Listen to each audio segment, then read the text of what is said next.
Tony, Ben Shelton's in the U.S. Open semis at the age of 20. What were you doing when you were 20? Tony Kornheiser, let's see, Ford, I think, had just released the Model T, and Prohibition was set to begin. Wow. Yeah, I was going to go Edsel. I wasn't going all the way back to the Model T. I owned an Edsel. My parents owned a 1960 Edsel Citation. Wow. Yes. Wow. And if there was one of those around today, I would buy it. Worth a lot of money. I would buy it. Wasn't then, would be now. Edsel Citation.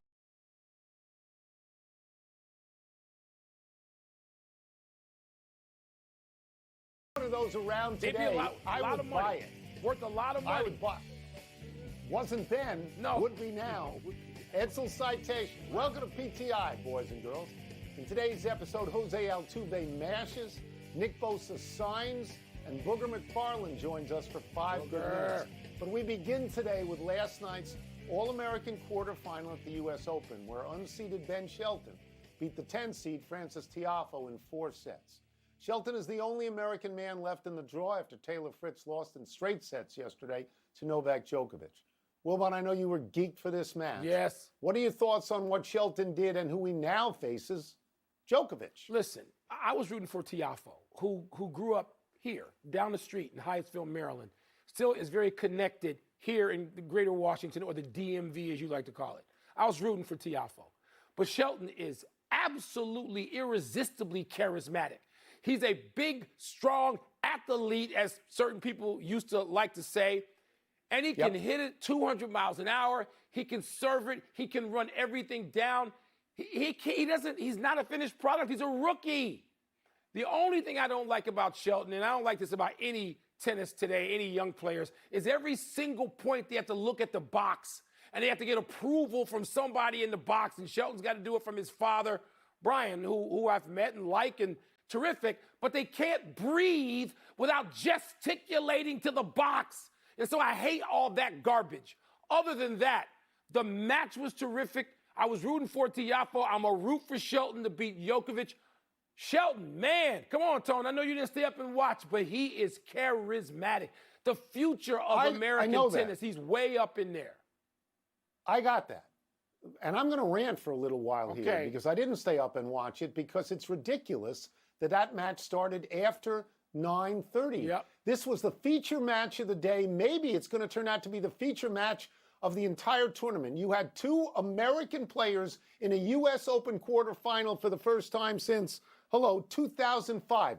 You had 2 American players of color playing at Arthur Ashe Stadium. Could the symbolism be any greater there? Great, Tom. And you start this thing in America after 9:30 on a school night. I'm sorry, Mike.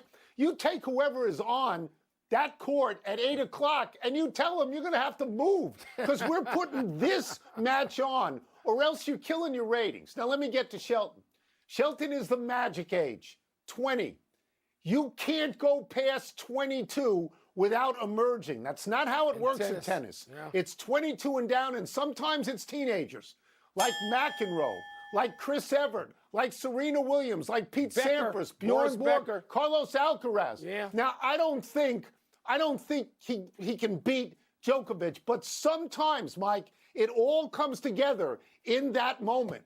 And in terms of Tiafoe, and I'll be very quick here, I love what he says. I love how he takes the mission seriously of what he wants to do, Mike, but he's 25. I know, I worry. Pegula is 29. Yeah. I just think they can't be best in the world. If you haven't arrived earlier than that, I don't think it works. I worry like you do about that, Tone, and that in that sport, you do. But Tiafoe still keeps moving incrementally, and I hope it's there for him. But man, Ben Shelton, wow, he's a wow. Let's move to baseball. Astros second baseman Jose Altuve homered 3 times in the first 3 innings of last night's 14-1 beatdown of the Rangers. Overall, Altuve hit 5 home runs in a stretch of 6 at-bats over 2 games. The Stros are now a game up on the Mariners, 2 games up on the Rangers in the AL West. And tonight, we get the first ever matchup between former Tigers and Mets teammates Justin Verlander and Max Scherzer. Tony, are you more interested, surprise me, in talking about last night or tonight? Yeah, I'm always more interested in talking about tonight because last night already happened. We saw what happened. Look, Altuve is a miracle as a baseball player, Mike. He's 5'6", 165. Joe Morgan Jr. Right? He's got like Joe Morgan. 2,000. Okay, and this is 30 years later, right? Yeah. He's a miracle. 40 years later. 2,000 hits, 207 home runs, 307 lifetime average, three-time batting champion. He's 5'6". It's Sugar Ray. It's inch for inch. It's pound for pound. It's fantastic. It is. But tonight you're giving me, in Scherzer and Verlander, I got the number. You're giving me 467 victories combined, 6,700 strikeouts combined, 6 Cy Youngs combined, 3 each, and 2 tickets to Cooperstown. So sure, I'm going to want to watch that. Of course I am. I hope I don't have to stream it like you do. I hope I can watch it. I don't know that you can watch it. Is it going to be on MLB? Because if not, you better start streaming. I'll send my guy to your house free of charge.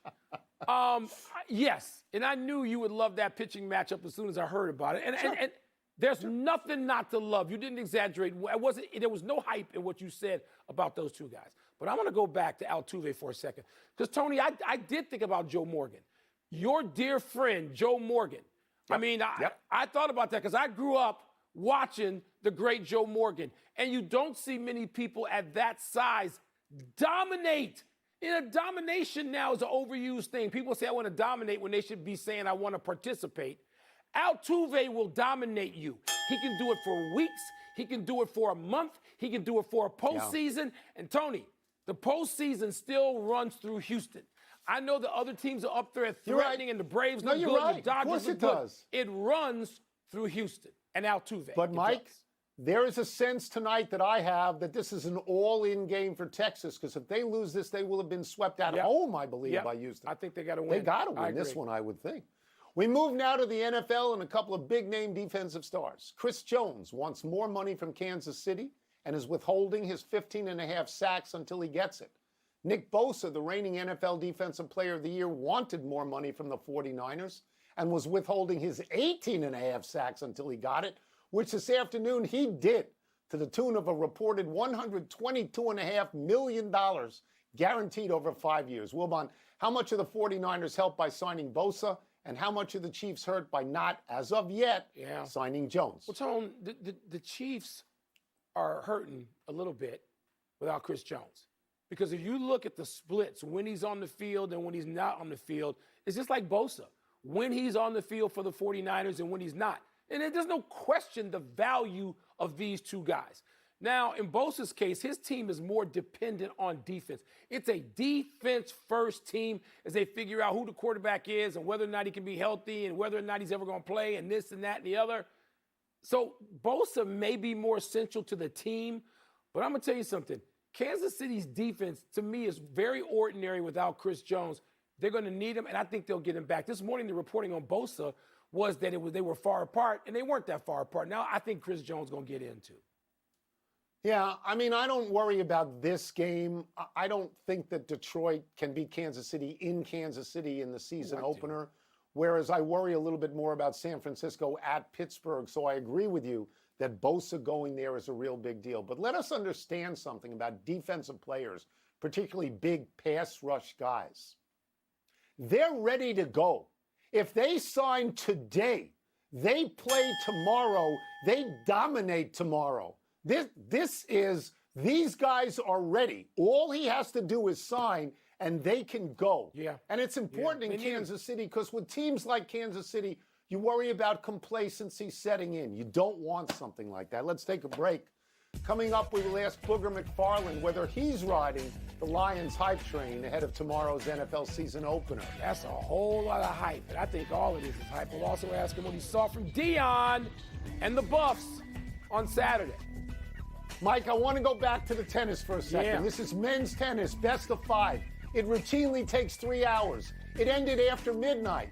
What are you doing? Tone, every People night it's after 1. This. But that's the appeal of that tournament. They want that late night New York thing. Come on now. If you're there, but if you're laying down in your house, you watch everything.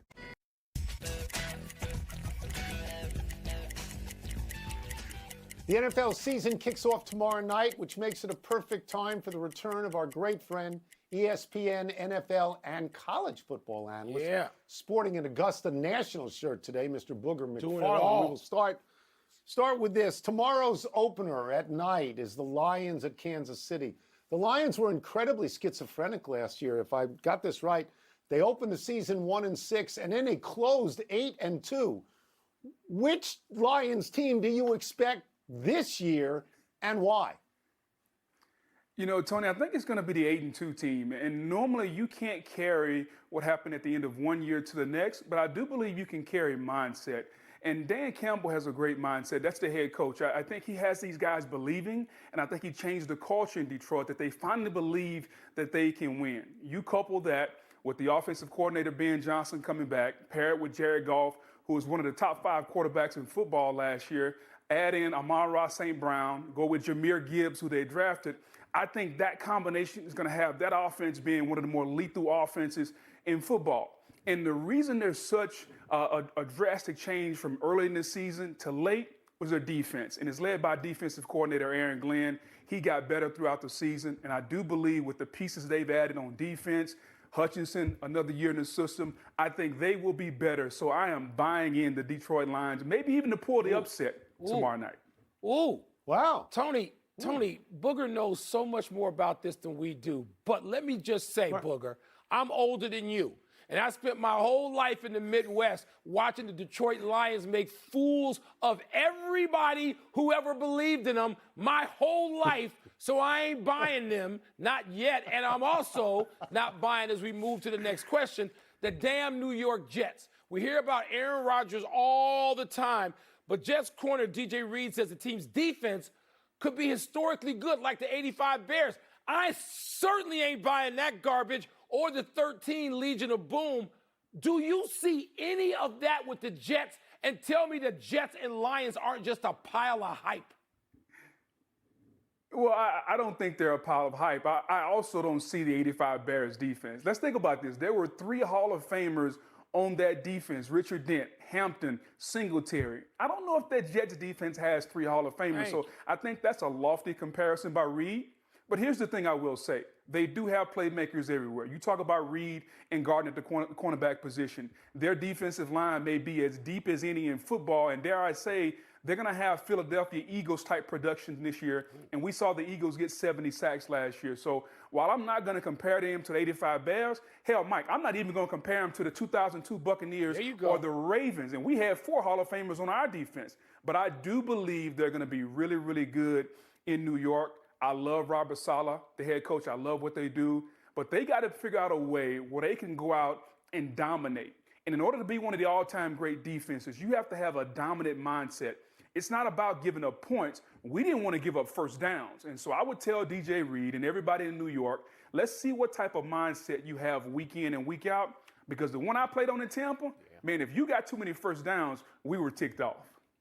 That was a great defense, as you just mentioned. All right, we're going to move to college football for a second, because early on, you were one of the people that said you thought Deion could be good, but he had to get big guys to go with the skilled players. You knew he was going to have the skilled players. He's going to have to get the big guys on both sides of the line to really be good, especially early on.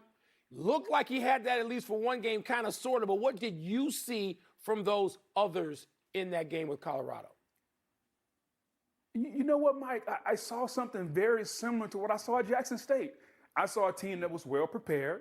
I saw a team that was organized, a team that didn't make a lot of mistakes. They only had 6 penalties in the game on Saturday. I saw his son, Shedeur Sanders, being one of the top players on the field. I saw Travis Hunter maybe, and I don't want to use too much hyperbole, but that may have been the best two-way performance since Charles Woodson, Champ Bailey.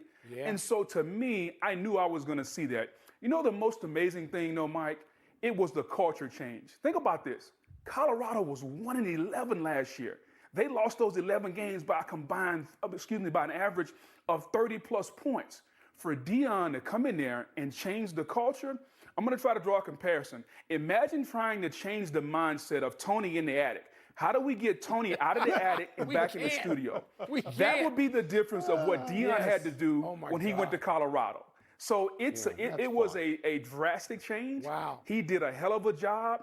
and I think the best is yet to come. So hopefully I painted a clear picture Yes. for you, Mike. Yes, you did. Dion can get Tony into the studio. I'll give him one of the Emmys I have on my mantle. I'll just give it to him. All Dion has to do is come over and say, let's go. I'll go with Dion. All right, Booger, we're going to get you out of here quickly. This is a quick answer and maybe a painful answer. You went to LSU. You're great at LSU. LSU got waxed in the second half by Florida State. What did that say to you about your thoughts going forward this year with LSU? Well, Brian Kelly's got a lot of work to do. He said himself, we aren't as good as everyone thought we were going to be. And I think the most disappointing part, it's not that we lost, because that's disappointing. It's how we lost in the second half. It didn't look like LSU played with any emotion, any competitiveness. And I think as a former guy that I still bleed purple and gold, that was the most disappointing part. But guess what? When they pay the head coach $100 million, he's got to get it figured out. And I think everybody in Baton Rouge knows it's BK's job to figure out. Booger, thanks so much. Thank you. It's such a pleasure to have you back. Welcome back. You. Anytime. Glad to be back. Let's take one last break. Still to come, Team USA finds out who it will face in the World Cup semis. And Breanna Stewart puts up more big numbers worth noting for the New York Liberty. Tony, am I too harsh? It is so wonderful, Wilbon. About the Jets. For nearly... Happy 28th birthday, Mark Andrews. The Ravens tight end was first-team All-Pro 2 seasons ago. Made the Pro Bowl last season for the third time. In the absence of quality wide receivers, Andrews was the #1 target for the Ravens. He led Baltimore in receptions, receiving yards, and receiving touchdowns with 5.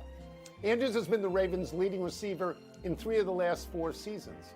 With Lamar Jackson healthy and signed long-term and Odell Beckham Jr. on the team, maybe the Ravens will try going downfield more. But it must be comforting knowing that Andrews, a third-round pick out of Oklahoma, is there as a security blanket. If you tell me Lamar Jackson can stay healthy, I'll take the Ravens to win the AFC. Yes, over Kansas City and everybody else in a really tough conference. I'll take them if he can stay healthy. Happy anniversary, Kellen Moore. On this day 13 years ago, the Boise State quarterback went 23 of 38 for 3 touchdowns and no picks to lead the Broncos over 10th-ranked Virginia Tech 33-30 in a primetime game. Boise State was coming off a 14-0 season and a Fiesta Bowl win. They were ranked 3rd, highest in school history. They made it to #2 before losing late in the season to Colin Kaepernick in Nevada. In recent years, Moore was the offensive coordinator for the Dallas Cowboys, but parted ways there after being criticized for the Cowboys' offensive woes. Moore left on January 29th of this year. The very next day, he was hired as OC for the Chargers, and he's going to work with Justin Herbert. Tony, don't you think that Kellen Moore and Boise State were part of the big change in college football? That all of a sudden it became more inclusive and you wanted to say, wait a minute. Yes. Don't just throw these mid-majors, whatever that means, out. Let's see people play each other. Boise State. No, you're right. I thought they were heroic. But now it's gone the other way. Now, because of the Big Ten and the SEC expanding, it's gone the other way. Too bad. It's inclusive now, or exclusive, rather. Exclusive. Happy trails to Latvia and Slovenia. Germany and Canada advance in the World Cup by beating Latvia 81-79 last night. Germany draws the United States in one semifinal on Friday. Canada beat Slovenia in a game where Luka Doncic was ejected for picking up a second technical for arguing with referees. For coughing, and Dylan Brooks was ejected for being Dylan Brooks. Yeah. Doncic went out with 6:37 left. He had 26 points, but his team was down 15 at the time. Brooks met his teammates in the hallway after the game. He's wearing boxing gloves and shadow boxing. Canada will play Serbia on Friday in the other semifinal. I love watching Doncic, but Tony, he's on the verge of becoming a disappointment. Just getting kicked out of games and arguing with the officials when the play goes the other way, getting tired of that. He and Kyrie don't seem to me that they're going to amount to jack this season. And I'm really interested, I guess, on Sunday, Canada, which is who I expect to win, against the United States. We could struggle against Germany, but I want to see that U.S.-Canada game. Shea Gilgeous-Alexander, Canada's SGA best player on the floor. Even Anthony Edwards, as great as Anthony Edwards is becoming, SGA, first team All-League. One omission. We want to acknowledge the end of a 29-year run for the venerable Real Sports with Brian Gumble. HBO announced today that the show will end at the conclusion of this season. Real Sports has consistently showcased some of the best journalism and storytelling not just in sports television, but beyond. Bryant also lowered his standards enough to feature PTI in a segment when we were a fledgling show, and it meant the world to us. It did, Tony. First of all, Bryant's quoted as saying, "I'm ready to turn the page. I've decided now is the time." And if he's decided, then that's that. My heroes growing up on the south side of Chicago weren't just athletes, though I had a lot of them. Bryant and Greg Gumbel were there too. And I had them to look at. So there was no, I didn't see anybody who looked like me. I saw two damn important people who looked like me. We're running out of show. We go to the big finish. Breanna Stewart scored 40. She set a new WNBA single-season scoring record. Big deal? Yeah, she broke Taurasi's record. And Liberty now is 31-7, Tone, creeping up on the Aces, 32-6. Giancarlo Stanton hit his 400th career home run. Is that significant? I think he'll get to 500, but I haven't his impact on the Yankees all that much, honestly. Christian Wood agreed to a 2-year, $5.7 million deal with the Lakers. Is that a good addition? Yes, he and Jackson Hayes, they got size on the Lakers to fight Joker. And now AD can move over to power forward. The Lakers, man. Deion Sanders said of this week's game against Nebraska, "This is personal." I know why it's personal for me. What are your thoughts? My thoughts are that everybody wants to see this. Deion and Rule are the most scrutinized new coaches this year. Last one, U.S. Open matches tonight. Who you got? I'm rooting for Keys and Alcaraz and can't wait for another night. I'll call you and tell you because I know you're going to bed. It'll start late. Tell them to start it at a reasonable time. We're out of time. We'll try and do better the next time. I'm Tony Kornheiser. I'm Mike Wilbon. We're on something called ESPN 1 tomorrow, Knucklehead. You can get the PTI podcast on the ESPN app or start streaming, Tony. Apple Yes, Podcast. stream us, everybody. Let me know how that works out. Streaming.